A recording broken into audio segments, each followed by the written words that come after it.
The Music in Africa Foundation is celebrating 10 years since the establishment of the Pan-African non-profit organization in 2013. The year-long anniversary celebration is taking stock of all the accomplishments that the foundation has chalked up over the years, despite unexpected challenges along the way, including the recent crisis like COVID-19 and the current global economic downturn. During its formative decade, the MIAF has made important investments spanning the length and breadth of the African music industry, with an emphasis on supporting upcoming talent and the devoted players working to improve the state of the industry. The support has come by way of carefully and expertly curated projects designed to improve the often difficult situation that many music professionals find themselves in on the continent. Now, for more on Music in Africa Foundation, we're joined on Zoom by its director, Eddie Hatitye. Eddie, a very good morning to you. A warm welcome to Morning Live. I mean, for somebody who may not know, give us, background into, the decision to establish an organization such as Music in Africa Foundation and the work that you do there.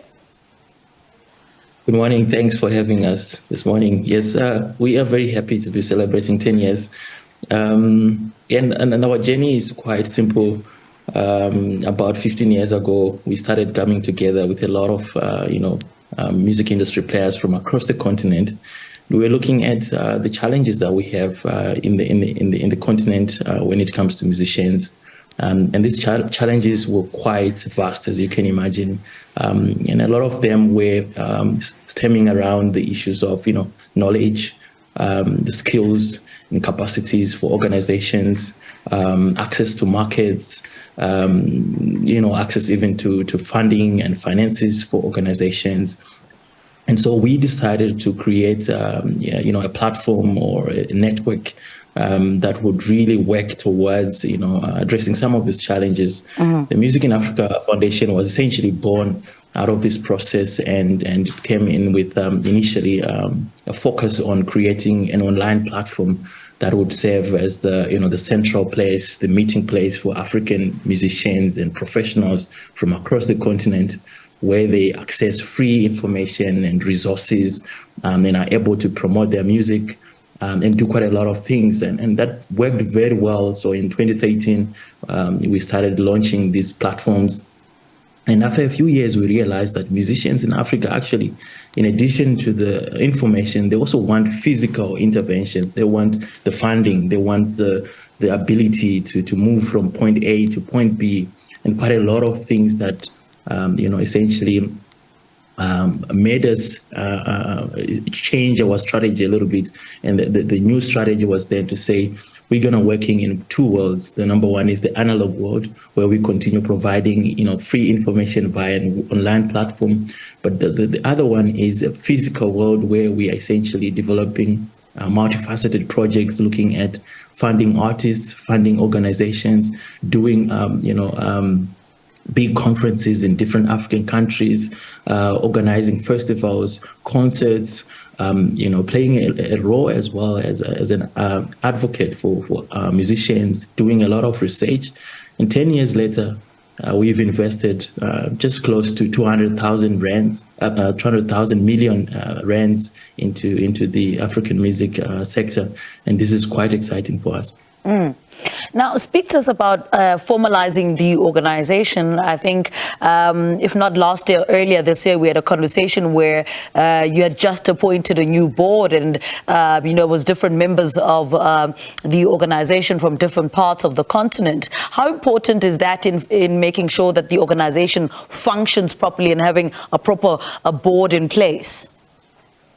That's absolutely important. The governance is one of the big issues we have across the continent. And for us as a foundation, it has been very important to be a transparent organization that has a very sound and representative, a board and structure above us. So we do have quite a diverse board. One of the most important things that we want to, put in place as a foundation, essentially to be an example that there is potential. There is quite a lot that can be done in the African music space, and that we have got capable people. It is important for us as a foundation to bring this confidence in the arts, in culture, and essentially to show that civil society has got a big role to play in the African music industry. And I believe that after 10 years, we have started to set quite a high standard for this as the Music in Africa Foundation. Talk to us about some of the strategies that you adopted in 2015. One of them, as a strategy, as a way to bolster its support for the sector. Tell us a little bit about those. Yes, around 2015, we actually started to introduce quite a lot of programs, and I'm quite excited to share some of these programs. One of them is a platform that we call Access. So Access is one of the biggest now music industry trade events for the African music space. It happens in a different African city every year. The reason we started that platform was to create, a space where every year essentially the global music community comes to a different African city every year, and they are talking about how can we do business together, how can we discover new talent, and we are bringing in booking agents and all these kind of important people to look at our talent and to bring in opportunities for our artists. So that event is actually happening again this year in Tanzania between 9 and 11 November. We introduced one important facet towards supporting organizations and artists. So we essentially became also a funding organization that was very important for us. So we started bringing in resources and giving out micro and macro grants to organizations and artists across Africa. And these grants essentially are enabling organizations to develop new programs to, put together and stage big conferences, festivals. So essentially it's about, making sure that the music ecosystem on the continent is thriving and it's supported, and there is an enabling environment for our players to access funding, to access new markets. So this has, led to projects like the Music in Africa Live, which has given over 2 million euros over the past 2 years, or something as big as Sound Connects Fund, which is looking at different countries, inviting organizations every year and providing funding to these organizations. We've done a lot of research here in South Africa, and there's quite a lot of work we're also doing in terms of engaging our authorities for them to understand how the music industry is changing. The artists' needs are changing, the organizational needs are changing. And essentially, we're there to play this part where we are working with partners, and we are trying our best to make the industry a better place. Eddie, before I let you go, very quickly, tell us a little bit about the Gender at Work training program for female music professionals. Yes, it's an amazing program that we've developed because we want to change also the narrative that we have in the industry. It is a male-dominated industry, unfortunately, and women often do not have the chances that we have, the opportunities that we have.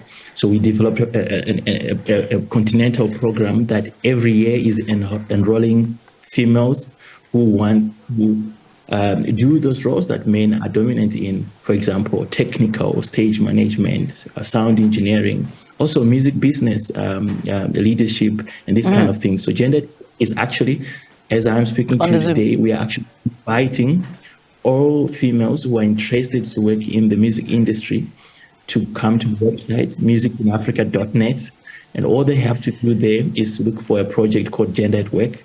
And they will have to apply. It's an amazing program that is becoming a stepping board for females to do important work in the music industry. All right, Eddie Hatitye, thank you so much for talking to us. Always a pleasure having you on the program. Music in Africa Director, speaking to us about celebrating 10 years since the establishment of the foundation. All right, a quick ad break. Back after this. Stay with us.